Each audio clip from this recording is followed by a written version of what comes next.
नमस्ते मित्रों। दोस्तों, आज मैं आपको कोई कहानी नहीं सुना रही हूँ, बल्कि एक ऐसी घटना का जिक्र कर रही हूँ जो घटना कोई आम घटना नहीं है और शायद इसीलिए कहानी बनी है। मैं बात कर रही हूँ दिल्ली में रहने वाली रीमा की। ये घटना एक सच्ची घटना पर आधारित है, इसीलिए इसको कहानी बनाया गया। रीमा एक बहुत संपन्न घराने में पैदा हुई थी। उसकी शादी भी बहुत संपन्न घराने में हुई। उसका पति डॉक्टर था। बहुत ऐशो आराम की ज़िंदगी थी और बहुत अच्छे से उनकी ज़िंदगी कट रही थी। लेकिन कहीं ना कहीं ज़िंदगी में एक खालीपन था। उसकी ज़िंदगी में एक रिक्तता थी जिसको चाह कर भी कोई भर नहीं पा रहा था। उसे ना तो ऐशो आराम अच्छा लगता था, ना कहीं घूमना फिरना अच्छा लगता था, और ना परिवार के साथ बैठकर उनसे बातें करना अच्छा लगता था। वो हमेशा जिद करती कि मुझे पहाड़ों पर जाना है। उसके पति ने उसको कई बार पूछा कि साथ चलेंगे कभी, लेकिन उसने कहा कि नहीं, मुझे पहाड़ों पर जाना है, मुझे वहीं रहना है और पहाड़ जैसे कि मुझे बुलाते हैं। तो वो किसी भी सवाल का कभी संतुष्ट जवाब नहीं दे पाई। बस यही धुन सवार रहती थी कि मुझे पहाड़ पर जाना है, मुझे पहाड़ पर जाना है। एक दिन उसके पति ने कहा कि ठीक है, मैं तुम्हें पहाड़ पे भेजने का इंतज़ाम करता हूँ। ड्राइवर से बोलता हूँ कि तुमको लेकर वो चला जाएगा। जितने दिन तुम्हारी मर्जी हो तुम आराम से पहाड़ पर रहना। जब तुम्हारा दिल भर जाए तो तुम वापस आ जाना। बहुत खुश हुई रीमा इस बात से, और उसके हस्बैंड ने, उसके पति ने उसको पहाड़ पे उसको जाने का इंतज़ाम किया। ड्राइवर से बोला कि इसको गाड़ी लेकर जाओ और इसको जाओ जहाँ जाना है। उसने कहा कि मुझे कोसानी जाना है। कोसानी का जो एक शब्द था कि उसकी, जैसे कोसानी का नाम आते ही वो अंदर से रोमांचित हो जाती थी। और आज भी वही हुआ। जब उसको पता लगा कि आज मैं कोसानी जा रही हूँ तो वो बहुत रोमांचित हो उठी और इतनी उत्साह से भर गई कि जैसे मानो उसे बहुत बड़ा खजाना मिल रहा हो। इसका कारण तो वो भी नहीं जानती थी और उसका पति भी नहीं जानता था और परिवार का कोई सदस्य नहीं जानता था। खैर, ड्राइवर उसको लेकर कोसानी के लिए निकल गया। जैसे जैसे पहाड़ शुरू हुए, पहाड़ों की वादियाँ और वहाँ के पेड़, वहाँ की हरियाली, और वो देखकर उसमें समाती चली गई। उसको नहीं पता था कि वो कहाँ बैठी है, उसके साथ कौन है, वो कहाँ जा रही है। बस वो एक उस नैसर्गिक सौंदर्य में खोती चली गई, और जैसे कि वो उसको लगा जैसे कि वो अपने घर आ गई हो। कई बार ड्राइवर ने उसको कुछ बात करने की कोशिश करी, लेकिन पाया कि वो तो खोई हुई है, वो तो किसी दूसरी दुनिया में खोई हुई है।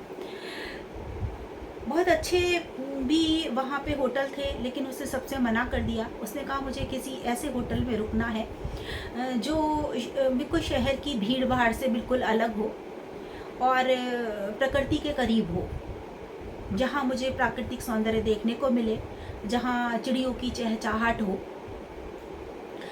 आदमियों की भीड़ भाड़ वहाँ पर ना हो, और जो भी हो, अगर नदी हो वहाँ पे तो बहुत अच्छा है। इस तरह का माहौल, जो प्राकृतिक माहौल है, वो मुझे चाहिए।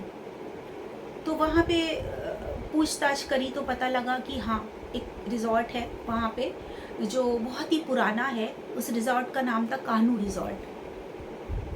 तो वहाँ पर उसको ये सारी चीज़ें मिल जाएंगी आराम से। तो बहुत संकरे रास्तों से होती हुई गाड़ी उधर पहुँच रही थी, और जैसे जैसे गाड़ी आगे बढ़ रही थी, रीमा के अंदर जैसे कुछ बदल रहा था।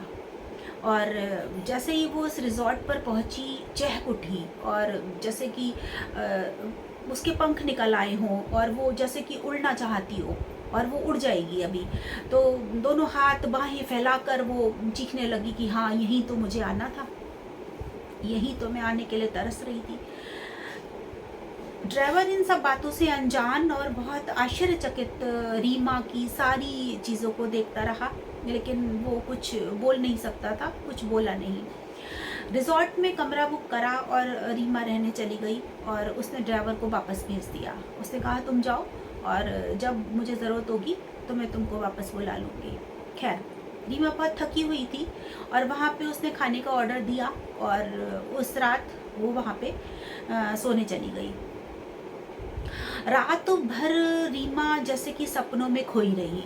सुबह जब वो उठी तो उसने देखा कि लकड़ी की जो थी वो पुरानी बहुत काठ की जो बालकनी बनी हुई थी और बालकनी के बीच बीच में इतनी ज़्यादा जगह थी कि अगर एक छोटा बच्चा जो वहाँ पे खड़ा होगा तो वो नीचे गिर सकता है।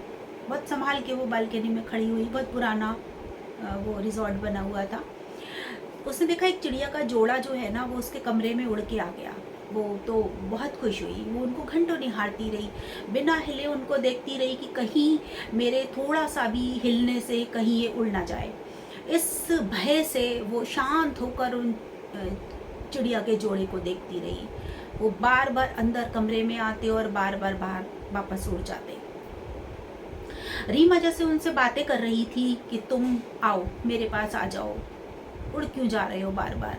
खैर, रीमा बालकनी में खड़ी होके दूर एक नदी बह रही थी, उसको एकटक निहारने लगी। उसको ऐसा लगा जैसे दूर से संगीत की मधुर ध्वनि आ रही हो और वो ध्वनि उसको पुकार रही हो। रीमा मंत्रमुग्ध सी होकर बालकनी में उस धुन का आनंद लेती रही और अंदर ही अंदर वो धुन जैसे उसके अंदर समाती जा रही थी। रीमा उसमें बेहोश सी होती जा रही थी। रीमा अंदर आई और गश खा के गिर गई। उसे समझ नहीं आ रहा था कि उसके साथ ही क्या हो रहा है। जब रीमा गश खा के गिर गई, उसका जो सुबह का ब्रेकफास्ट था वो उन्होंने दरवाज़ा नॉक किया तो देखा दरवाज़ा अंदर से नहीं खुला। तो रिजॉर्ट वालों ने कहा कि भाई क्या बात है। फिर वो थोड़ी देर के बाद आए, उन्होंने देखा दरवाज़ा अंदर से नहीं खुल रहा है।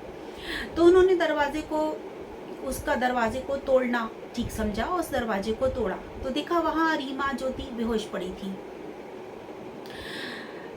एक सेकंड नंबर के तौर पे एक दूसरा नंबर होटल के रजिस्टर में नोट था, वो उसके पति का नंबर था। उन लोगों ने फ़ौरन उसके पति को फ़ोन किया और वहाँ पे उसको बुलाया कि भाई ये आपकी पत्नी जो है यहाँ बेहोश हैं। और उनका ठीक है मैं आता हूँ।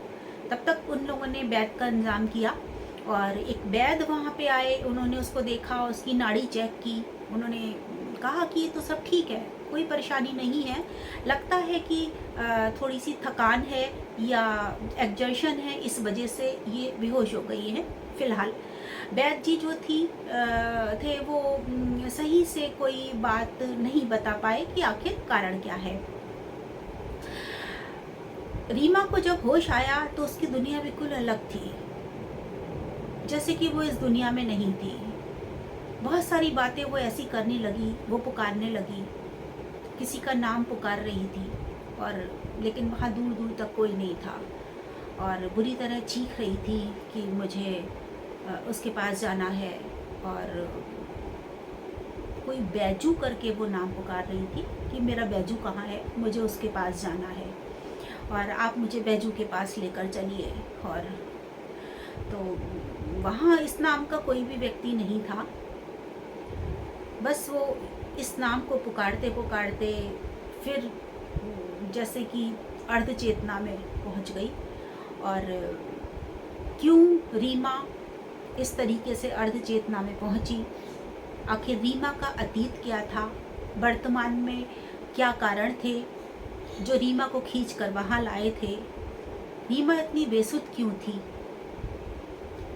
और कोसानी से उसका क्या रिश्ता था, ये सब जानने के लिए आप पढ़िए मेरा लिखा एक उपन्यास जिसका नाम है एक बूंद इश्क। ये वो उपन्यास है जो सिर्फ उपन्यास नहीं है, एक सच्ची घटना है। और मैं आपको किसी दूसरे वीडियो में बताऊंगी कि वो सच्ची घटना वाली लड़की कौन है, ये रीमा वास्तव में कौन है। मैं उससे आपको मिलवाऊंगी ज़रूर। आगे क्या होता है कहानी में, ये सब जानने के लिए आप एक बूंद इश्क को पढ़िए, जिसका लिंक मैं डिस्क्रिप्शन बॉक्स में डाल दूंगी, जहाँ से आप इस उपन्यास को, इस रोचक उपन्यास को मंगवा के पढ़ सकते हैं और अपनी प्रतिक्रिया मुझे ज़रूर दें कि ये उपन्यास आपको कैसा लगा। नमस्कार मित्रों।